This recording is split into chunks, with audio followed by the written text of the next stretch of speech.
दोस्तों नमस्कार, आप सभी का मेरे YouTube चैनल डिजिटल इंडिया में स्वागत है। आज के इस वीडियो में हम बात करेंगे कि इलेक्ट्रिसिटी कैसे काम करता है, करंट, वोल्टेज, पावर, फ्रीक्वेंसी ये क्या होता है और 1 एम्पियर, 1 वोल्ट, 1 वाट और 1 हर्ट्ज किसे कहते हैं। तो चलिए वीडियो शुरू करते हैं। इलेक्ट्रिसिटी के बारे में जानने से पहले सबसे पहले हमें यह जानना जरूरी है कि एटम क्या होता है। एटम को हिंदी में परमाणु कहते हैं। सब कुछ यहाँ तक कि हम और आप भी एटम यानी कि परमाणुओं से मिलकर बने हैं। हम सभी जो रोज रेगुलर अपने आसपास जो कुछ भी देखते हैं या जो कुछ भी प्रयोग करते हैं वो सभी एटम से मिलकर बने होते हैं। एटम कुल 3 सूक्ष्म पार्टिकल से मिलकर बना होता है जिसे हम इलेक्ट्रॉन, प्रोटॉन और न्यूट्रॉन कहते हैं। इलेक्ट्रॉन, प्रोटॉन पे कुछ चार्जेज होते हैं और इसका कुछ वेट होता है यानी मास होता है। वेट होता है यानी मास होता है। तो चलिए जान लेते हैं कितना चार्जेज होते हैं। इलेक्ट्रॉन पे जो चार्ज होता है वो -1.67 इंटू 10⁻⁻19 कूलाम होता है और इलेक्ट्रॉन का जो मास होता है वो 9.11 इंटू 10⁻31 kg होता है। इसको एएमयू में कन्वर्ट करेंगे तो 0.00054859 एएमयू होगा। तो आप सोच रहे होंगे कि इसका मास 10⁻31 kg है, मतलब ये निगेटिव में किसी का मास हो नहीं सकता। तो ये निगेटिव है नहीं। अगर इसको हम नीचे लाएंगे 10⁻31 को तो ये क्या हो जाएगा 9.11 अपॉन 10⁻31 kg। तो ये पॉजिटिव में है लेकिन बहुत ही कम है। दूसरा हम जान लेते हैं प्रोटॉन। प्रोटॉन का जो चार्ज होता है प्रोटॉन पर वो इलेक्ट्रॉन के चार्ज के बराबर ही होता है लेकिन वो पॉजिटिव में होता है। और प्रोटॉन का जो मास होता है वो 1.67 इंटू 10⁻⁻27 kg होता है 27 kg होता है। और एएमयू में बात करें तो 1.0072766 एएमयू होता है। प्रोटॉन का जो मास है वो इलेक्ट्रॉन के मास से कहीं ज़्यादा होता है। और न्यूट्रॉन पे तो कोई चार्ज होता नहीं है लेकिन न्यूट्रॉन का मास सबसे अधिक होता है। इसका मास होता है 1.6 into 10⁻⁻27 kg equal to AMU में होगा 1.008664। देखिए ये एक परमाणु है। ये एक परमाणु है और परमाणु के सेंटर में ही, एटम के सेंटर में एक न्यूक्लियस होता है। न्यूक्लियस जिसे हम नाभिक कहते हैं।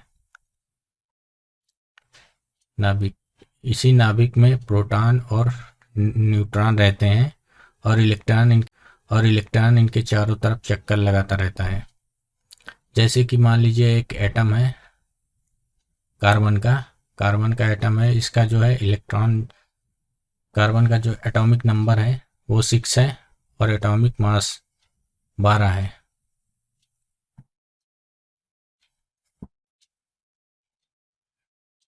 जो प्रोटॉन और इलेक्ट्रॉन की जो संख्या होता है वो एटॉमिक नंबर के बराबर होता है। जितना एटॉमिक नंबर है उतना ही इलेक्ट्रॉन उतना ही प्रोटॉन होगा। लेकिन जो न्यूट्रॉन होते हैं, न्यूट्रॉन का संख्या, इसमें एटॉमिक मास में से एटॉमिक नंबर घटाएंगे तो हमें जाके न्यूट्रॉन की संख्या मिलेगी। तो जैसे कार्बन का एक एटम है, परमाणु है, इसमें 6 इलेक्ट्रॉन, 6 प्रोटॉन और 6 न्यूट्रॉन है। देखिए ये चारों तरफ चक्कर लगा रहे हैं। इसी तरह एल्युमिनियम में का जो होता है उसका ये सिंबल होता है 13 एल्युमिनियम 27। और कॉपर का जो होता है इसमें क्या होगा, प्रोटॉन और इलेक्ट्रॉन 29 होंगे और जो न्यूट्रॉन होगा ये 63 में से 29 घटाएंगे तो न्यूट्रॉन की संख्या आएगा। इसमें जो होगा 13 प्रोटॉन और इलेक्ट्रॉन होंगे और जो न्यूट्रॉन की संख्या है वो 27 में से 13 घटाएंगे जितना आएगा 14 उतने न्यूट्रॉन होंगे। तो जैसे कि ये परमाणु है कार्बन का, देख लीजिए आप, इसमें 6 प्रोटॉन, 6 इलेक्ट्रॉन और 6 न्यूट्रॉन होंगे। जो नाभिक के अंदर होंगे 6 प्रोटॉन और 6 न्यूट्रॉन। प्रोटॉन को हम रेड कलर में दिखाए हैं, न्यूट्रॉन को येलो कलर में और इलेक्ट्रॉन को इसके नाभिक के चारों ओर चक्कर लगाते रहते हैं। क्योंकि ये इलेक्ट्रॉन पे माइनस चार्ज होता है, प्रोटॉन पे पॉजिटिव चार्ज होता है। ये एक दूसरे को तरफ अट्रैक्टिव होते रहते हैं। लेकिन ये जैसे इसके दूर जाते हैं ये अट्रैक्शन जो है फोर्स कम होता जाता है, और एक समय ऐसा आता है जब फोर्स बिल्कुल भी नहीं लगता तो वो मूव इधर करने लगते हैं एटम से बाहर निकल के, तो उसको हम फ्री इलेक्ट्रॉन कहते हैं। और आप जैसे कि देख रहे हैं यहाँ पे सर्किल बना हुआ है नाभिक के बाहर, ये डिफाइन करता है कि इसमें कितने इलेक्ट्रॉन मैक्सिमम रह सकते हैं। जैसे नंबर 1 सर्किल है तो उसको हम फार्मूला से निकालेंगे 2 × n⁻²। जैसे पहले सेल में हम जिसको हम ऑर्बिट कहते हैं इसमें कितने इलेक्ट्रॉन मैक्सिमम रह सकते हैं, तो यहाँ पे हम रखेंगे एक जगह के n की जगह पे तो 2 ही इलेक्ट्रॉन आएंगे, और दूसरे सेल में 2 रखेंगे n की जगह 8 आएंगे, मतलब मैक्सिमम 8 इलेक्ट्रॉन आ सकते हैं। तीसरे में यहाँ पे 3 रखेंगे तो 3 का स्क्वायर करेंगे 9 आएगा, और 9 को 2 से गुणा करेंगे तो 18 आएगा, यानी तीसरे सेल में मैक्सिमम 18 इलेक्ट्रॉन रह सकते हैं। अब इलेक्ट्रिसिटी की बात करते हैं तो इलेक्ट्रिसिटी जो है फ्लो ऑफ इलेक्ट्रॉन को कहते हैं। जब इलेक्ट्रॉन एक जगह से दूसरी जगह तक फ्लो होता है तो उस फ्लो को हम इलेक्ट्रिसिटी कहते हैं। ये किसी मटेरियल में बहुत आसानी से फ्लो हो जाता है, किसी में आसानी से नहीं फ्लो होता है इलेक्ट्रॉन। लेकिन ये कितनी आसानी से फ्लो होता है या कितनी डिफ़िकल्ट से, मतलब कितना कठिन से, उसी को हम रेजिस्टेंस कहते हैं। रेजिस्टेंस एक प्रॉपर्टी है किसी भी कंडक्टर का, ये इसी के द्वारा हम डिफाइन करते हैं कि उसमें आसानी से करंट फ्लो होगा या नहीं होगा। और रेजिस्टेंस को हम मापते हैं ओम्स में। हम मटेरियल को 3 तरीके से डिवाइड कर सकते हैं। नंबर 1 कंडक्टर में लो रेजिस्टेंस होता है इसलिए इसमें इजीली करंट फ्लो होता है। सेमीकंडक्टर में वेरिएबल रेजिस्टेंस होता है, ये हमको जब ज़रूरत होती तब इसमें करंट फ्लो कराते हैं और जब नहीं ज़रूरत होती तो करंट रोक सकते हैं इसको ये रेजिस्टेंस को घटा बढ़ा के। और तीसरा इंसुलेटर होता है जो वायर के ऊपर चढ़ा होता है पीवीसी का, वो इंसुलेटर होता है। इसमें बहुत हाई रेजिस्टेंस होता है, इसमें करंट ना के बराबर फ्लो होता है या बहुत कम होता है या नहीं होता है। 1 एम्पियर किसे कहते हैं? देखिए जैसे कि हम सभी अभी बात कर चुके हैं, the flow of electron is called current and current is measure in ampere. मतलब फ्लो ऑफ इलेक्ट्रॉन को हम करंट कहेंगे और इसको एम्पियर में नापते हैं। और 1 ampere equal to the flow of 1 coulomb electrical charge per second. मतलब जो 1 एम्पियर होता है, 1 कूलाम जो चार्ज 1 सेकेंड में अगर कंडक्टर के द्वारा फ्लो होता है तो उसे हम 1 एम्पियर कहते हैं। 1 एम्पियर मतलब ग्रुप ऑफ इलेक्ट्रॉन, मतलब बहुत सारे इलेक्ट्रॉनों का ग्रुप है, उसे हम कूलाम कहते हैं। और 1 कूलाम इक्वल टू होता है 6.242 × 10⁻18। मतलब इसमें 15 जीरो लगाएंगे। इसको अगर हम शब्दों में बोले तो 6,242 मिलियन बिलियन इलेक्ट्रॉन 1 कूलाम के अंदर होते हैं। मतलब 1 सेकंड में अगर 1 कूलाम इलेक्ट्रिकल चार्ज फ्लो होता है किसी वायर के थ्रू, तो उस जो करंट फ्लो होगा उसे हम 1 एम्पियर कहेंगे। टाइप ऑफ करंट 2 टाइप का होता है। एक एसी करंट मतलब अल्टरनेटिंग करंट, और दूसरा डीसी करंट मतलब डायरेक्ट करंट। अल्टरनेटिव जो करंट है वो फ्लो ऑफ इलेक्ट्रॉन है। ये जो इलेक्ट्रॉन फ्लो होता है ये अपना डायरेक्शन बदलते रहते हैं, किसी एक डायरेक्शन में नहीं चलते, कभी माइनस में कभी प्लस में बदलते हैं। और डीसी करंट जो है इसमें जो इलेक्ट्रॉन फ्लो होंगे वो एक डायरेक्शन में फ्लो होंगे। जैसे कि फिगर में दिख रहा है, यहाँ डीसी करंट है, ये हमारा टाइम का लाइन है, यहाँ टाइम है और ऊपर वोल्टेज और एम्पियर है, ये ओरिजिन है 0 तो यहाँ से देखिए ये वोल्टेज वाली लाइन है करंट वाली, तो यहाँ पे फिक्स है, ये इतने पे ही फ्लो हो रहा है। टाइम बढ़ता जा रहा है लेकिन वोल्टेज और करंट, ये वोल्टेज वाली लाइन है BDC, voltage DC current DC, वो फिक्स है। और दूसरा है अल्टरनेटिव करंट का देखिए यहाँ पे 0 है वोल्टेज और करंट, ये देखिए ये धीरे धीरे बढ़ते मैक्सिमम पहुँचा I0 पे, फिर घटना चालू हुआ, फिर 0 पहुँचा, फिर नीचे माइनस में चालू हुआ, तो ये पीरियड के रूप में, सर्किल के रूप में ऐसे घूमता रहता है। फ्रीक्वेंसी किसे कहते हैं? देखिए, number of cycle is called frequency, यानी एक सेकंड में अल्टरनेटिव करंट कितनी साइकिल प्रोवाइड कर बनाता है, उसे ही हम फ्रीक्वेंसी कहते हैं, और इसे हर्ट्स में मेजर करते हैं। 1 हर्ट्स कितना होता है? 1 हर्ट्स मतलब 1 साइकिल पर सेकंड, मतलब 1 हर्ट्स कहते हैं। एक साइकिल, अगर कोई वेव करंट है वो एक साइकिल 1 सेकंड में पूरी करती है, तो उसे 1 हर्ट्ज कहते हैं। जैसे कि हमारे इंडिया में 50 हर्ट्ज की फ्रिक्वेंसी से करंट आता है, वोल्टेज करंट आता है, और अमेरिका में 60 हर्ट्ज उसका करंट का फ्रिक्वेंसी रहता है। तो इसका मतलब क्या हुआ? 50 हर्ट्ज मतलब हुआ 50 साइकिल पर सेकंड।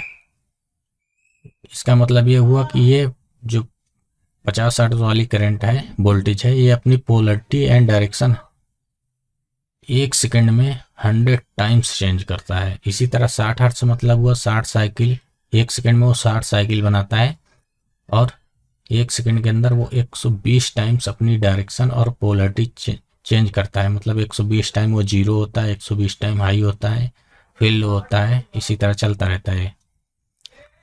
देखिए, जैसे एक प्लॉट है, ये टाइम वाला है, टाइम का लाइन एक्सिस, और ये करंट का एक्सिस है। तो यहाँ से करंट 0 से स्टार्ट हुई, धीरे धीरे बढ़ती बढ़ती, ये अल्टरनेटिव करंट है। यहाँ पे पीक वैल्यू पहुंची, पीक वैल्यू पहुंचने के बाद फिर नीचे आती हुई यहाँ पे 0 हुई, फिर यहाँ पे माइनस में गई, तो ये पीक वैल्यू माइनस में हुई। फिर ऐसे ऐसे मान लीजिए ये जो हमारा ये करंट है, इसकी फ्रिक्वेंसी 1 सेकंड में यहाँ तक आती है, यहाँ तक 1 साइकिल, तो इसकी जो फ्रिक्वेंसी होगी 1 हर्ट्ज होगी। अगर ये इसी तरह 50 बार 1 सेकंड में बनाएगी तो इसकी फ्रिक्वेंसी 50 हर्ट्ज होगी। इलेक्ट्रॉन एंड करंट डायरेक्शन, देखिए एक सोर्स है, बैटरी है, इसका टर्मिनल प्लस है और ये माइनस है, इसमें एक लोड कनेक्ट किए हैं, बल्ब। तो क्या होगा, जो इलेक्ट्रॉन फ्लो होते हैं किसी सर्किट में, क्लोज सर्किट में जो इलेक्ट्रॉन फ्लो होंगे वो माइनस टर्मिनल से निकलते हैं और प्लस टर्मिनल की ओर जाते हैं। जैसा कि आप देख रहे हैं, इलेक्ट्रॉन इधर से निकलेंगे माइनस, लेकिन जो करंट फ्लो होगा जस्ट इसका अपोजिट होता है, वो प्लस टर्मिनल से निकलेगा और माइनस की ओर जाएगा। वोल्टेज, जैसे कि वोल्टेज क्या होता है, वोल्टेज को हम इलेक्ट्रोमोटिव फोर्स के नाम से भी जानते हैं, पोटेंशियल डिफरेंस के नाम से जानते हैं, इलेक्ट्रिक प्रेशर के नाम से जानते हैं, इलेक्ट्रिक टेंशन के नाम से जानते हैं।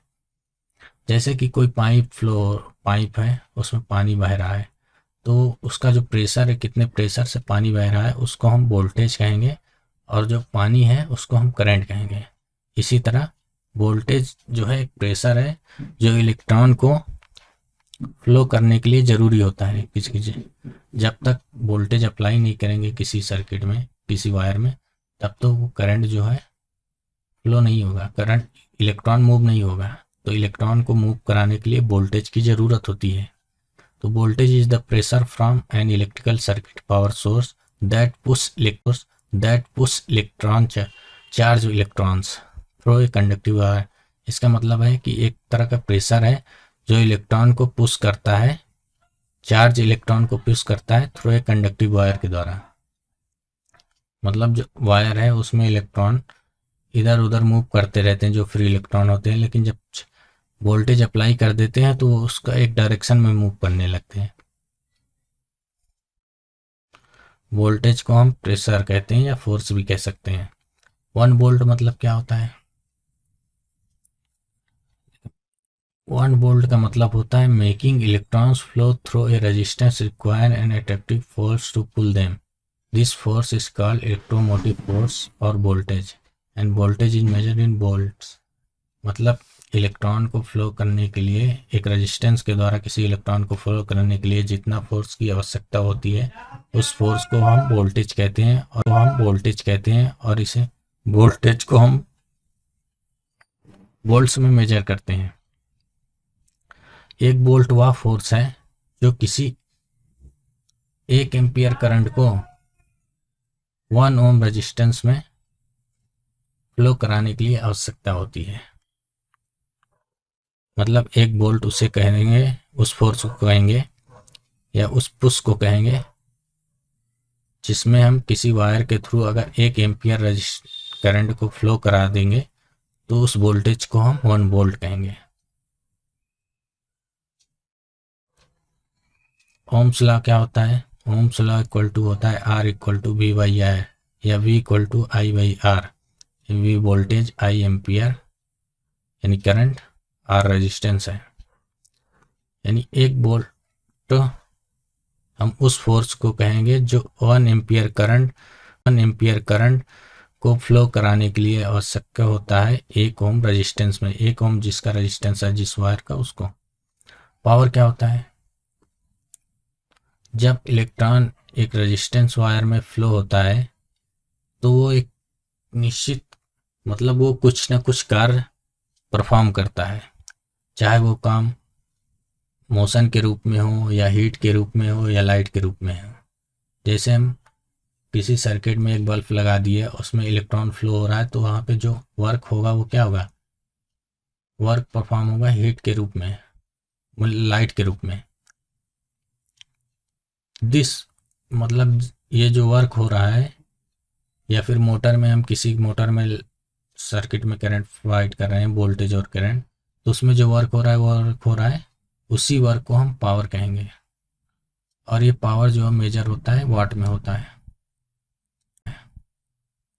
और पावर का फार्मूला होता है P equal to V into I. और 1 वाट किसे कहते हैं? 1 watt equal to work perform by 1 ampere current pushed by 1 volt through a conductor wire. मतलब 1 वाट उस वर्क को कहेंगे जो 1 एम्पियर करंट को पुश करता है 1 voltage through a conductive wire. यानी 1 वोल्ट 1 एम्पियर करंट को पुश करने के लिए जो कार्य किया जाता है किसी वायर में, उसे हम 1 वाट कहते हैं। जैसे कि आप देख रहे हैं ये ओपन सर्किट है, क्योंकि ये सर्किट कंप्लीट नहीं है, यहाँ से कटा हुआ है। ये क्लोज सर्किट है, तो इसमें करंट फ्लो होगा और ये लोड वर्क करेगा, लेकिन इसमें वर्क नहीं करेगा। जो इलेक्ट्रॉन इसमें से फ्लो होंगे वो माइनस टर्मिनल से निकलेंगे ये से और पॉजिटिव की ओर आएंगे, और जो करंट फ्लो होगा वो पॉजिटिव टर्मिनल से होते हुए नेगेटिव टर्मिनल में आएगा। तो इसे हम क्लोज्ड सर्किट कहते हैं, इसे हम ओपन सर्किट कहते हैं, ये क्योंकि कंप्लीट नहीं है। अगर आपको हमारा ये वीडियो पसंद आया हो तो हमारे चैनल को सब्सक्राइब जरूर करें, हमारे वीडियो को लाइक करें, शेयर करें और कमेंट करें। आपको हमारे नेक्स्ट वीडियो किस टॉपिक पे चाहिए वो भी हमें ज़रूर बताएं।